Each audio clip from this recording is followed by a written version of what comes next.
For the next 5 minutes, I want to talk to you about faith.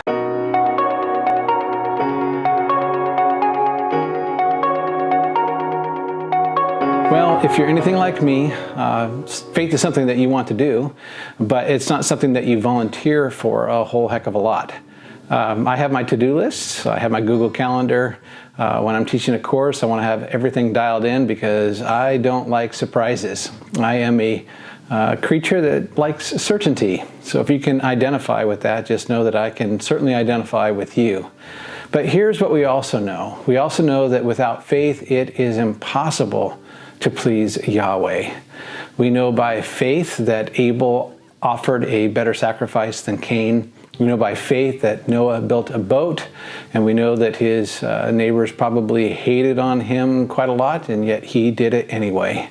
We know by faith that Abraham was not even going to withhold his own son. I get choked up about that one because first the circumstance, second I have 2 sons, and to think about bringing a knife right down on their throat is something that bothers me quite a lot. An impossible situation, but at the same time, think about that faith. Abraham believed that Yahweh, if Yahweh wanted to, could even bring his son back from the dead. We know that Moses didn't want to identify as a son of Pharaoh, but instead wanted to identify as an Israelite and follow Yahweh, his king. We know that Rahab didn't give up the spies. I mean, on and on and on. The Bible is about people walking in faith, and you and I are invited into that same story. Well, a lot of the will of God is, a little bit like, Lord, what do you want me to do? So we go to Yahweh in prayer, and we search the scriptures, and we get wise counsel. And yes, we need to walk in faith in those things, putting the kingdom of God first and doing what is right. But then there's some things that we can know for certain that we are supposed to do, and yet it requires faith. That situation is coming up right quick, and that is the fall appointed times. What are those? Well, it is the observance of Yom Teruah, which is the day of shouting, or the Feast of Trumpets. 10 days later is Yom Kippurim.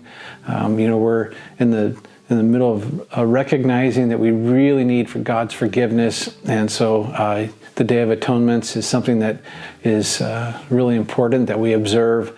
5 days later is the first day of Sukkot, or Tabernacles, and then there's the last day of Tabernacles, which is not really the last day, but it's the 8th day. You can read all about this in Leviticus 23.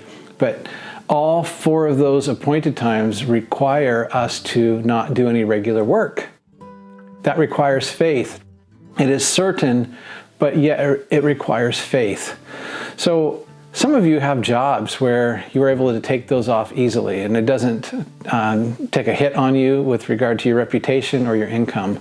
I don't fall into that camp, and maybe that's something that you've struggled with too.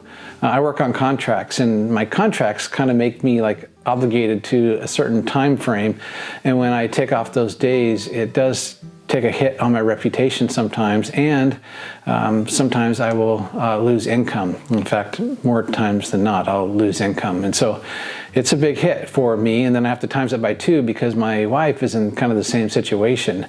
So when I first started observing Yahweh's commandments, because I knew I wanted to give the members of my body over to righteousness. I wanted to do things that God was telling me to do. I wanted to walk in righteousness, but then the rubber met the road sometimes, and I'm like, I freaked out. I got scared. I sometimes wondered if I was, thinking straight.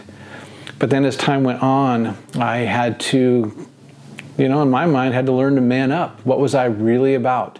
Did I really believe that there was a God that could take care of me? That if I walked in faith, that Yahweh would protect my reputation? That Yahweh would provide for my needs? Here's what we know from Matthew 6. Seek first the kingdom of God and Yahweh's righteousness. All those things Yahweh knows we need, so let us trust Yahweh. Just remember this. Without faith, it is impossible to please God. There's always forgiveness. There's always Yahweh's mercy. But at the same time, we don't want to be perpetually walking in disbelief, unbelief, unfaith.